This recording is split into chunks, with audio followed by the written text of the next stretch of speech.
Okay. Right, so now we're just going to do the questions if you're up for that. Should I just spit them at you and then we'll see what happens? Go. Okay. Let's do it. Question number 1.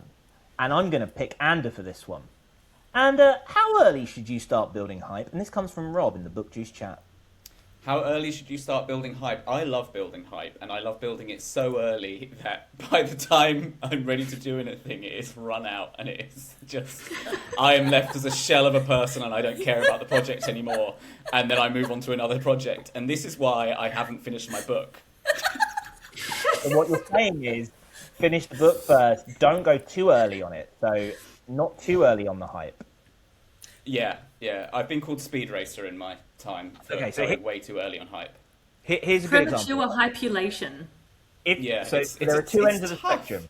MJ started promoting her Christmas book in like fucking February. Okay, so over here, 1. I started writing it in April, but sure. Yeah, sure, fine. And GP Hawker spent 8 years writing a book and didn't promote it until the day it launched here. So where should you start building the hype on the two ends of the spectrum? The wiggly fingers. Where should you do it? Point. If I was being smart, I would definitely go with Hawk's one, because it's absolutely less work. Nailed it. But I can't do that. I can't not tell people. So this is more around my nose? Well, Louis, yeah, I'm about your nose. I'm a sort of your left nostril. One might say we shouldn't be trying to follow anyone's blueprint. I think that's what I heard in the intro. Correct. But this is Anders' question. I have thoughts on it, but we're doing a rapid fire, so I reject. Yeah, and Anders' answer was just him repeating the question back, so we had to add more. But where should you do it? I would say when you've got an end in sight. When you've got you have an deep. Oh, that's good. I like that. Cool. That's a I good like answer. it. Yeah, good. There you go, Rob DePlonk. Enjoy that. Okay, next question. This one's going to be for MJ. I think it's even her question, but we'll just cut this bit out. That is so like MJ to answer her own question. Like MJ, didn't they do that thing in Lawyer? Like Time tested. Yeah. Answer your own question. What should your call to action be? What should your call to action be if you're not running pre-orders? No, that one I actually wanted an answer to from you. I think you can say, hey, if you haven't got a call to action, why do you need a call to action? You don't work in a marketing firm. Just tell people about your life. And doesn't everyone know R.B. Holmes as the mother of goats with the cool goats and everything? People like her for that, and then they probably found the book. So, yeah, so that's a good answer. In all seriousness, if you don't have a call to action, I would say just have it be about joining you on your journey. Now, for me, that is me sitting in my garden talking in my yellow hat. For MJ, that's you going out to water your dahlias and running your crazy life in Yonkers. And that... all your videos are so fucking weird that they are just watching videos that I couldn't tell you. One's about tea in the bath, another one's about an AI spaceship that you pilot, and then there's other ones in there as well. Wait, that one was so good. That one rolled me. Loved the time travel pizza delivery. Yes, loved that. Like, make that a short story. I want to read it. I want to watch the movie. I want to play the game. I'm in. So, nice. So the answer there is... I actually have one I need to film with that. So there's another one coming out soon when I can actually film it. Nice. If you're not running pre-orders, your call to action is authenticity and just come and take a look at my shit. That's what your answer is. Okay, are you going to ask me another question? Because I did answer a question. Okay, good. I mean, you answered a question with I don't know. So, I mean, next person, move on. This is a good one for you, MJ, because you are like a shiny fish going, you're like Dory here, so this is a good question. Should you focus on audience, newsletter, social media, or just the writing? Yes. Okay, newsletter, I can't be arsed. Isn't that what you people say? Yeah, can't be arsed. Absolutely, I agree as well. Can't do a newsletter. There's not enough time in the world. What were the 4 things? Should you focus on your audience, your newsletter, your social media, or your writing? Okay. Yeah, newsletters are long and boring. I think it depends on what your goals are, right? So for me, I knew that I just wanted to write a book before I died, right? I'm not a full-time author.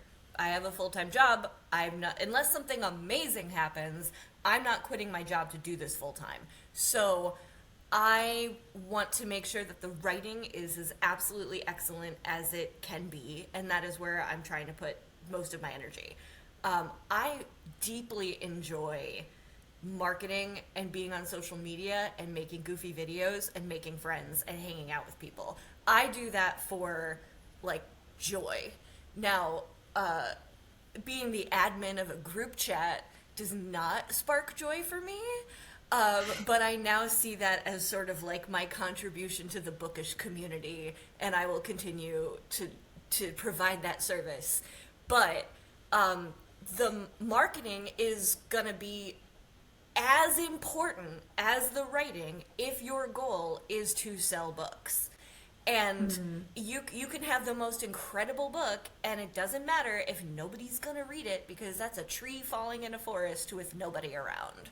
Like, if you're trying to become a bestseller, if you're trying to sell books, then marketing and social media. And oh, I remembered that brilliant thing I wanted to say from earlier when we were talking about it generally sort of how to market, how to pitch.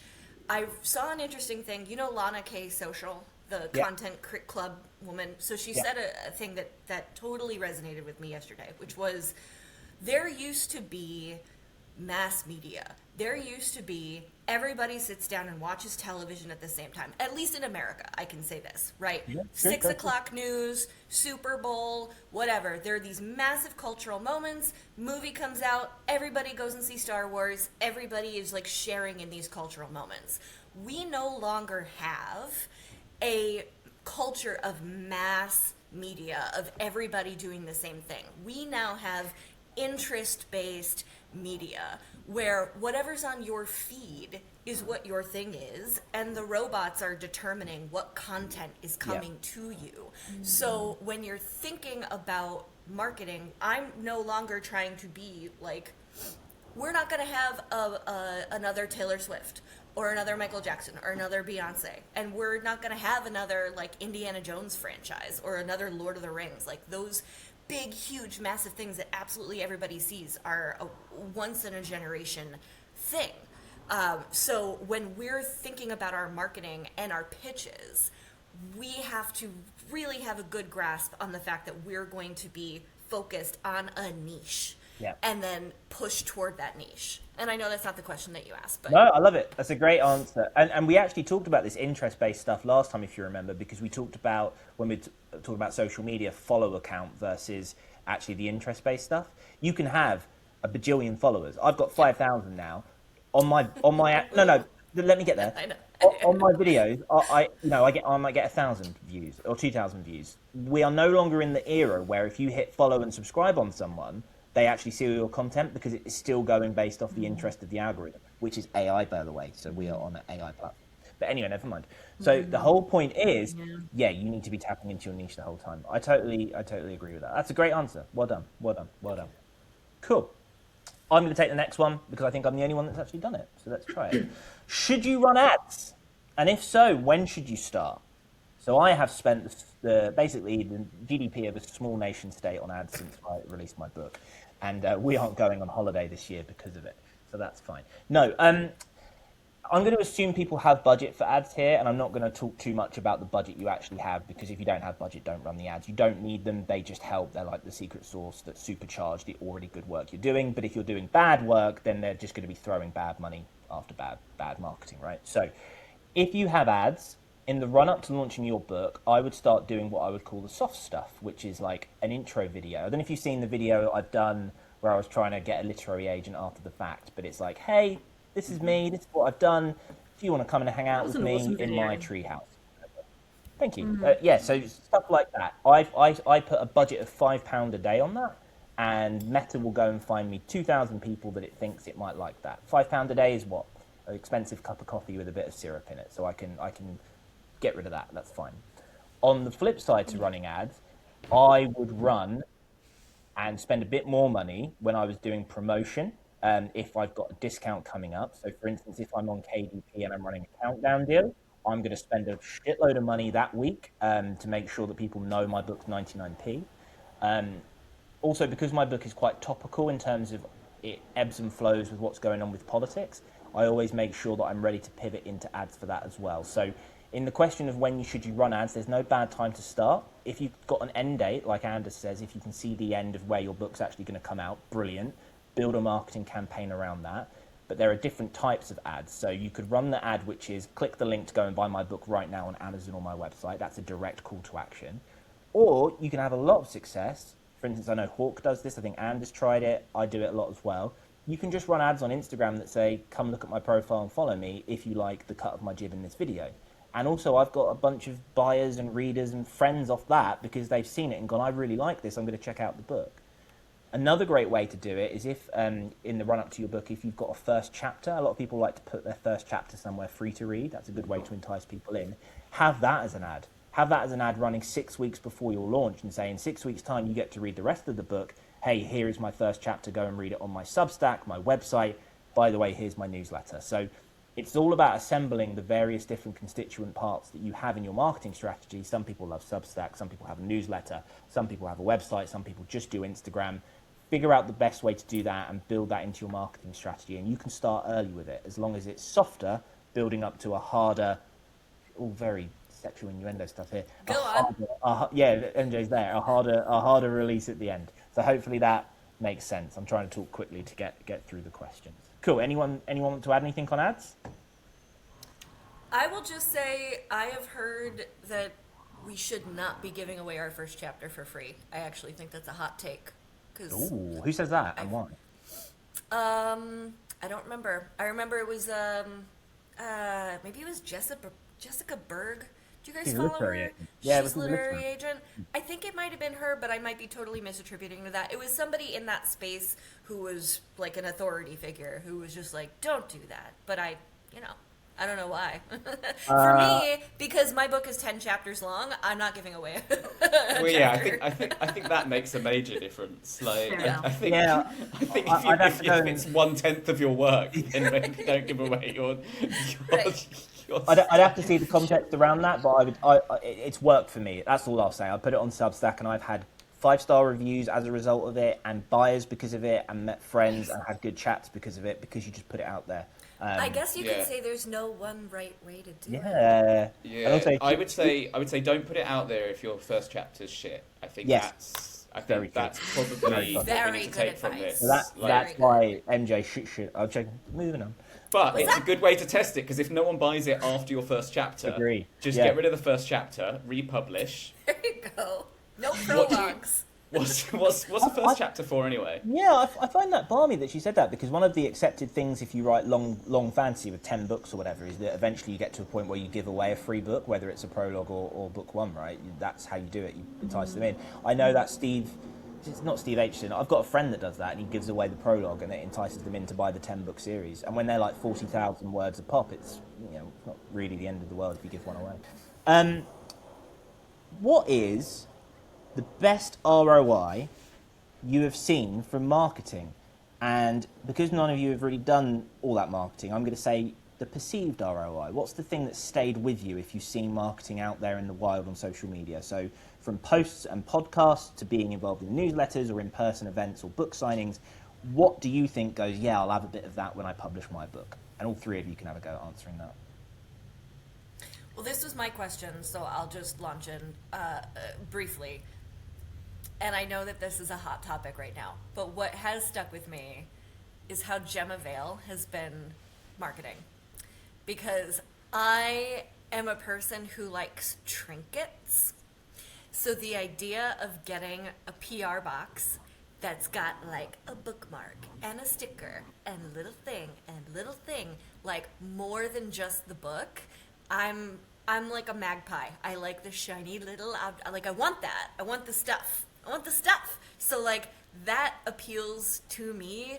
Everybody's got a book now. That's the thing. You've got a book.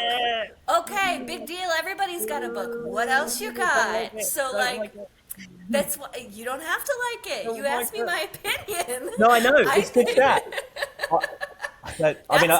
You asked what stuck with me. I don't know the ROI. It was my question because I want an idea of like, I put all this time and energy into something that I would like, because I would like to. I would pay extra for a box full of shiny stuff to go with the book. I would pay extra for this scented candle that smells like my character. But like sweat from the romance. Okay. But is that Just like blood. should it just be ads? Should I be setting up a book at a booth fair? A book at a booth fair. Should I be setting up a booth at a book fair? Whoa, look at that booth. Anyway, you Get me understand that the and read a question. book. I do. I don't Okay. know. I also on the point of trinkets and stuff. I think fuck me. Let the book speak for itself. Are we not artists trying to sell our art? I don't need to give you tut from my little drawer. It's not for me. I wouldn't do it. I made bookmarks. I didn't really add anything. And if someone wants the bookmark more than my book, I almost don't want them to read my book. That's sort of my. Oh, my stop it! You want everybody to No. read your book. Ander, go. yeah. Go. My opinion on what you just said is I think that's definitely a way to get some people. I'm not going to do it myself because I just can't be bothered with the admin of it. That sounds really annoying. And I don't care about getting trinkets, so that's why I'm not doing it. But I get why you would do it because I see a lot of people who love it. My ones that I see that I like are, I see sometimes people just holding a book and it's just like text that just says it takes less than a minute to support an indie author, and then it's just a link. And you just go, oh yeah, that's quite a quick, easy way to sell a book. I also like the ones where people say it doesn't cost a thing to support an indie author, because I think that's so dumb, because it clearly does. I've spent way more money on books in the last 3 months than I have in the last 3 years. So actually, it costs about $10.99. I think art. I think character art. What I really love about it is it supports artists as well. So authors are kind of supporting artists in producing like this amazing array of character art that's just incredible. And I think I'm quite a visual person too. So the amount of books I have read because I have come across character art first and been like, whoa, I want these people in my life. So I'll go and read a book. Beautiful. That's my character art. What I've been doing during the session. So just on the subject, you know. Magnificent. Absolutely beautiful. Perfect timing. Magnificent is the word. Yeah. Magnificent. The other thing I like too is when people talk about their anti-tropes. So that was a thing when I first started Insta, and I really liked it, where people talked about like the kind of weird and wonderful tropes they had that subverted like the classical tropes, and it was really cool. And I started kind of using that for the Lions of Sunfire. I was like, well, my book's got like an Italian style granny in it, so I like that. Hey, What I'm learning from this is that it depends on your genre. Because I think romance readers like little trinkets. I think fantasy readers like character art. And sci-fi, what do sci-fi people like? I think some people would definitely like the art and stuff that goes along with it. Honestly, if I go down the traditional publishing route and I got a publisher, then I think that would absolutely be a part of my sales. Pick one last doozy of a question, Louis. I gotta go. I got bills to pay. Yeah, okay, then I've got to do the wrap as well, so fine. But what should you focus on once launch week is over? Deer in the headlights. Cool. So having done this, having had launch week and then been like, what next? One of the best things you can do is look back at what worked, what got a lot of traction, and what got people talking. One of the things people don't realize is that time is a flat circle and people forget things. So after 30 days, you can probably repost stuff that worked really well. You can just keep reposting. After 60 days, you definitely can. Getting your book into the hands of people that read books genuinely, not just the big conglomerate accounts on here. So I picked people like Liam McGetney and Matt Mello and Johnny Reeves, I forgot his last name. Anyway, they read the book and they didn't have a huge amount of subscribers or followers, but they gave it genuine reviews. So I think that's really important. And also I sent a bunch of free ones out to celebrities and other people just to try and get endorsements and like just to say you might like this as well. So things like that I think really help, just trying to keep the motion going and just constantly talking about your sales and your stats and your transparency. People really, really like that. It's almost like they're getting to be nosy, good or bad, just talk about them. Because I think people really appreciate the honesty about what good looks like. You know, for some people, selling 30 books in a month is amazing. For some, it won't be that good. And everyone will get a little something different out of it and maybe reach out to you and ask questions as well. So try and make yourself to be that hey, come and ask me any question you want about what happens to launch. I've enjoyed doing that part of it, so that's what I guess what you're saying is that launch day is like the most important day of your whole life. I did a hot take this morning that said if people... The point of that was that I think a lot of people have launch day and they go, I've done it. I'm a published author. Let's have a beer. But the point is the work starts then, because you have to keep building momentum and you have to keep building it. If you look at my sales and you look at when I hit the bestseller thing and where all the money comes from, the first 2-3 weeks, nothing, right? It took until actually it was out and I had reviews and I had social proof and I knew how to talk about the book better into month 2 onwards, right? So don't blow your load. Don't be like kind of gassed out and have to take a break after launch day. Launch day actually, in the grand scheme of things, is just another day. They're all launch days. That's how I would think about it. Oh, yeah. Don't rest on your laurels. No. Cool. All right, so that was the question. You all good? You do the rap. This guy's thinking you could just do this as like a trailer. Yeah, and you can have it in. All right, ready? You wrote the book. You played your part. Then came the launch. Where do you start? Pre-orders, ads, a mailing list. So much to learn. So much you've missed. One voice says this. One voice says that's right. Too many parts. Too much to bite. So let's cut through the noise and the hype and build the launch that's right for your type. You know those, when you're at school and those sort of incredibly lame adults come in and try and tell you not to take drugs? What, bro? That is like, I know where you live, you bro. would be. I know where you fucking live, bro. I'm just gonna rap with you guys. Yeah, it's like this, isn't it? It's like that. Louis, Yeah. Did you Hello, have that guy that fellow came in and children. sung "I'm on a natural high"? Did you have that guy? Yeah, like South Park. Coming to Like, your just school. cut it out. Cut it out. Yeah. Oh, Well, there you go. There's my little rap.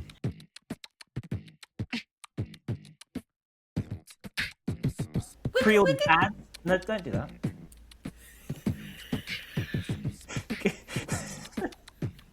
Okay, man. Start over. Start up. over. Go. From the top. How to lose viewers and readers in one Outrageous. moment.